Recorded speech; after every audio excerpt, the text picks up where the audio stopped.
brokers just feel exhausted by the Compass, Zillow, now KW, apparent male genitalia measuring contest that's happening over private listings. Let's be so for real. Private listings are only a great option for a select few listings. The vast majority of home sellers are better served by their listings being publicly available to all buyers and agents in an area. All right. Well, that was hard to listen to. Her voice was a little bit nasally, but you have to listen to me talk too. So there's that. What she's going on about is something that I talk about pretty much every Monday for the last 3 months, is that not even agents want this coming soon or private listings or anything. Who wants this is the companies who double end and massively profit from it. So how does that help a seller or a buyer? It doesn't. I can tell you why. The only reason why it's a big deal is because these big, huge conglomerate companies, of which I work for one of them, they see it as another way to add to their bottom line. Yeah, I get it. Totally makes sense, but not from the side of the consumer. And who do we serve? We serve the consumer. So you hear about these lawsuits that are going on and these MLSs that are refusing to let Zillow do this. And look, Zillow has its place. Redfin has its values, right? There's a reason why they exist. For us, they're lead aggregator sites. We can pull leads off of that. I don't particularly do that. I don't want to work with Zillow leads. I just don't. But that's the value to you as a consumer, because you have easy access to a lot of information when it comes to your house or your potential house, period. Zillow and the big companies are fighting to see who gets first right or refusal to put your house on their internet, onto their website. I don't think it's a good idea. I've never liked the whole idea of coming soon or pocket listings or what have you, because you do not get to see what the entire market is willing to pay for your house. Simple as that. If you have your house overpriced, you know your house is overpriced because your house isn't selling. If your house is priced right and your agent does everything that they say that they're doing, i.e. marketing, get your house exposed, open houses, open houses don't really sell houses. I know people are like, my person walked into the open house. Yeah, but he knew about that. That buyer knew about it from the MLS. And that buyer walked in because he either didn't want to have an agent, which is underhanded, or also their agent was too busy. They didn't want to go to open houses with them, or they felt like it was an inconvenience. So yeah, there's that. But if you really want to see a house, you set it up with your agent. Anyway, that's that. This is great. The link is in my blog. Please take a look at it. It's very nice to watch. And there you go. Let's get on to the next thing. 29% of home buyers paid cash in March, the lowest share for that month since 2020. Why is this important?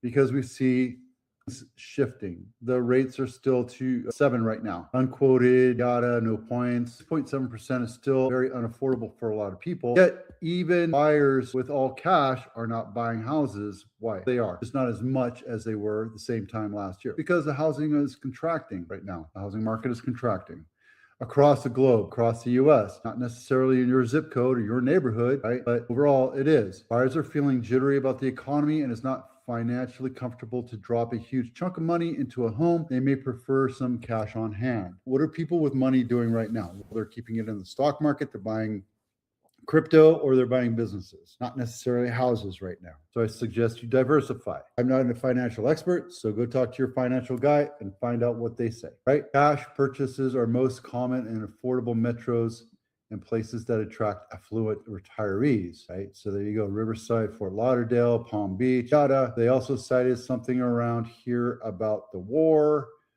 and the economy. But that's been like here, widespread economic uncertainty, including concerns about the Iran war, rising oil prices, inflation, recession jitters, is also playing a role when the economy is topsy-turvy. Even affluent buyers who can afford pay cash may be inclined to preserve money in savings accounts or other investments. All right, I'm selling. Why would I want to put money into a house that I'm leaving? Good question. I'm glad you asked. It depends on who your buyer is. If you want to attract investors and first-time home buyers who can barely scratch together 2 nickels to buy a house, then don't do anything to your house. I totally understand that, right? You might be able to attract the right buyer at the right time, and your timing is perfect. I suggest you try it, but if it doesn't, or you don't get the results you want, understand that there's a whole reason why you could do it. Put some money into your house. I don't know, paint your house, or I don't know, fix repairs, or make it look better. If you're interested in downloading your pre-inspections, this is what buyers look at.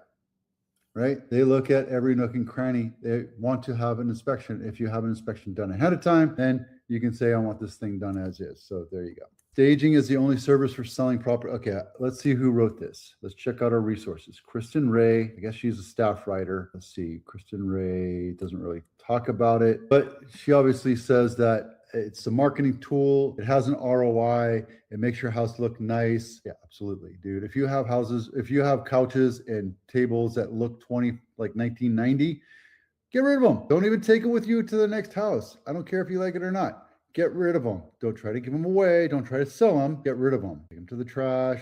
Take it to the recycle. In San Jose, homeowners can take up to 12 items. You get rid of 12 items every week as long as they put it out and make sure it's done right. All right, get rid of it. There's no value in it unless you could put it on Facebook Marketplace or whatever, and it's gone in a week. After that, it's obvious people don't want it. So get rid of it. So get your house staged. All right. There you go. Cupertino House of the Week, Cranberry Circle, not my listing, $2.8 million, 4-bedroom, 2-bath, 1,500 square feet, built in 1963. If you're wondering where it is, it's right by Monte Vista High School, Kennedy, Monte Vista, Kennedy, De Anza's right there. So this is a nice area. And let's take a look. Nicely updated, nothing super fancy. Original kitchen, yeah, painted. See the counter, new kitchen counter, new appliances, same kitchen. Nothing fancy, right? New floor. Do you want to do that? It depends on the time, depends on if you want to do it or not. Don't expect premium prices if you just do basic updates.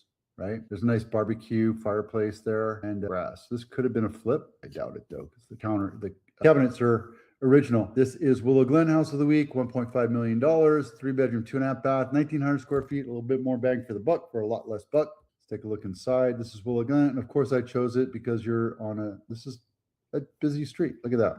This is close to Lincoln Ave. So there you go. This is virtually staged. Nice, like virtual staging. Yep. Original everything. There you go. $1.5 million for a 3-bedroom, 2.5-bath. And then luxury home of the week, Olive Hill listing, brand new, $35 million.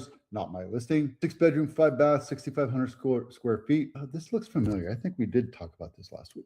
38 days on market. Yeah. Called it a new listing, but it's not a new listing. This is nice though. If I had $38 million, I would buy this one. There you go. And then home inspection checklist. Link is in the blog and nothing super crazy to worry about here. I'm not seeing any major jumps in numbers. New listings are pretty moderate. Days on market, not going anywhere sky high. Number in contract. Alameda had 162 in contract versus Santa Clara 160. So Alameda is the winner this week. However, we're still not on pace to get to 8,200. We're about 1,000 off right now. It's slowing down. That number is going to slow down over the next couple of months. We're at $8 billion in sales in Santa Clara County. The next highest is San Mateo. And average sales price in Santa Clara County is $2.5 million. And then $2.9 million in San Mateo. That's not average over year. That's week on week. And the average median price is 0.1 and